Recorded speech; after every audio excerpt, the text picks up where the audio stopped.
Hello, it's great to have you with us as we begin our summer challenges. I'm really glad that you have decided to join us. Whether you can make it just this week, 2-3 weeks, or the whole 6 weeks, you are so welcome just to skip in and out and join in where you can. You can also catch up. So say for example you go on holiday in week 2, you could catch up with the activities for week 2 in week 3 or 4 and you'd still get all your badges. So yeah, just enjoy summer challenges. Don't forget to send your photos in of the ones that you have chosen to do. And as well, if you find something, if you come up with an idea of your own that you think actually this really fits a theme this week, but it's not on the list, then you can do that anyway and send in those pictures. And as long as it's connected to our theme, then that's going to count as one of our challenges. So thank you for joining us, and we look forward to spending some of this summer with you guys. Take care and God bless. Bye. Welcome to the Fire Badge. This week's story is about 3 friends called Shadrach, Meshach and Abednego. They're really long names, aren't they? They were taken as teenagers from their own land and made to work for the king of Babylon. But they were determined that they weren't going to worship the gods in Babylon, that they would stay faithful to their true God. So the activities this week are all around this. The first one is to make something called a fire tube.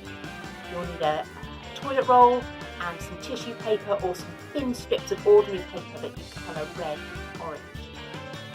And when you blow into your fire tube, these will blow out like fire. You might even want to decorate it to look like a see. These boys were really focused. We want to see how well you can focus by playing some sort of target game. Set yourselves up a target, see if you can throw a ball or shoot a Nerf gun at it and see how good your focus is. Okay, so remember, you need to do at least 3 of the activities, but if you want to, you can do all 6 and go wild and have fun. So stay tuned for the story of Shadrach, Meshach and Abednego. This video is quite long. If you would like a shorter version of the story, there's a link to it on the instruction sheet. Okay. Don't forget to send in your photos to ensure that you receive your bag and your iron-on badge. It's time for a Bible story. A long time ago in the land of Israel, there lived 3 young guys named Shadrach, Meshach, and Abednego. Whoa, hold on, wait a minute. What are those names? Did you say their names were Sad Rat, Mean Hat, and a Bendy Goat? No, not even close. Their names were Shadrach, Meshach, and Abednego. And they were some pretty solid dudes. They loved God with all their heart, and things were going pretty well for them. Until one day, all of that changed. Wait, let me guess what happened. They were taken from their homeland by an invading army. Well, actually, yeah, that's exactly what happened. Do you know the story already? Whoa, really? Crazy. That was just a random guess. What are the odds of that, huh? Well, you're right. Israel was invaded by the wicked King Nebuchadnezzar. Whoa, that stinks. And double whoa, because the names in this story are crazy. I know, right? King Nebuchadnezzar invaded their country and took a bunch of people captive, and then brought them back to his home country called Babylon. Hold up. Okay. I know the names in this story are a little wonky, but you gotta be kidding me. He was from a place called Babyland? That sounds awesome. An entire country full of adorable babies? Actually, that doesn't sound awesome. I bet it smelled like a giant diaper. Ugh.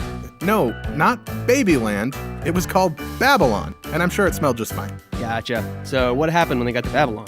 Well, they were trying to adjust to where they live now. I mean, one day they're chilling at home in Israel, and the next day they're in a totally different country.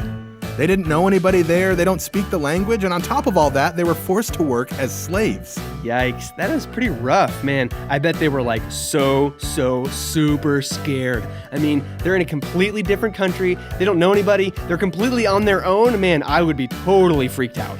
Actually, they didn't freak out. They knew God was with them, so they kept on like they had before. Every day they would pray and worship God. Hey, that's great to hear. Sounds like things could turn around, huh? Well, things did change, but not really in the way that you might expect. One day, King Nebuchadnezzar decided to have a huge statue of himself built. He wanted to be 90 feet tall and made out of gold. Seriously, a 90-foot golden statue of himself? Man, what a waste of a statue. I'd rather have a 90-foot gold statue of something awesome, like a really fat hamster. Oh, or like a unicorn playing guitar. I agree. Those would be pretty sweet. But no, he wanted it to be of himself. And once the statue was built, he ordered people from all around to come and see it. He had musicians set up all around the statue and gave the order that when they started to play, everyone would bow down and worship him. Okay, that's a little weird. So what does this have to do with our three amigos exactly? Well, that's where things get interesting. Shadrach, Meshach, and Abednego were some of the people that were ordered to come and see the statue. But, as you can imagine, they weren't very interested in worshiping King Nebuchadnezzar. They only worshiped God. So what happened? Just like the king ordered, the band kicked in and everybody bowed down to the statue except for 3 people. You want to guess who? Larry, Curly, and Moe. Swing and a miss. It was actually Shadrach, Meshach, and Abednego. And as you can imagine, the king was not very happy with them disobeying his orders. But he liked Shadrach, Meshach, and Abednego, so he gave them a second chance to change their minds and worship him. The band kicked in again, everybody else bowed down, but Let me guess, they didn't bow. no sirree, Bob. Yeesh, I bet he really did not like that. No, he did not. King Nebuchadnezzar was furious that they had refused to worship him, but they held firm and told the king that they would only worship the one true God. Oh boy, I bet they got punished pretty bad, huh? What'd they get, like 1,000,000 spankings? No, much worse than that.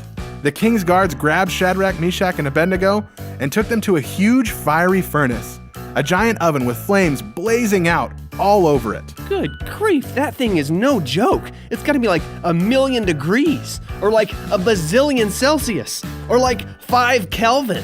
Well, look at you, Mr. Science. And yes, it was very hot. The king decided to give them one more chance to bow down to him. And if they didn't, he was going to throw them into the fiery furnace. Whoa, he was seriously gonna like kill him? Straight up. So what'd they do? I mean, did they just give in and bow down? I mean, listen, that would be totally understandable. I mean, look at that oven thing, man. They'd get roasted like marshmallows in there. That would be terrifying. That's true. It was a pretty scary situation, but they trusted in God and they weren't afraid. They knew that God was more powerful than King Nebuchadnezzar, and if God was on their side, they didn't have to be afraid. So when the king said one last time to bow down, they refused. Uh-oh, so did he throw him in the furnace? Nope. Instead, the king ordered the furnace to be made 7 times hotter than it already was, and then throw them in. What? How do you even do that? That's gotta be like as hot as the sun, or like an atomic bomb, or my new mixtape. No. But it got so hot that when the guards opened the door, the heat was so strong that they were instantly killed. Oh, look, the guards are dead. Now's your chance. Run for it, guys. Well, there were other guards. Kind of an expendable resource back then. Oh, that's kind of sad. So another set of guards grabbed Shadrach, Meshach, and Abednego, dragged them over to the furnace, and threw them inside. King Nebuchadnezzar and everybody else watched as they closed the door and waited. But what happened next? Nobody ever expected. There in the furnace, in those blazing hot flames, stood 4 men.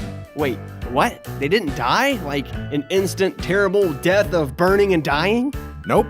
The guards and King Nebuchadnezzar could not believe their eyes. There were 4 figures standing in the flames, totally fine. Hold up, wait a second. There were 4 people? I thought you said they threw in 3 people. You know, Shadrach, Meshach, and Abednego. That's only 3. True, but there was a 4th person in the furnace with them. It was Jesus. What? Yep, Jesus was with them in the fiery furnace and protected them from the flames. King Nebuchadnezzar told them to come out, and they walked out completely unharmed. Their clothes didn't even smell like smoke. That is incredible. So that's why they weren't afraid of the king, huh? They trusted in God so much and knew that he would be with them when the times got tough. Exactly. That day, Shadrach, Meshach, and Abednego showed King Nebuchadnezzar and everyone in Babylon that God was with them, and no matter what came their way, they didn't have to fear. That is totally stinking awesome.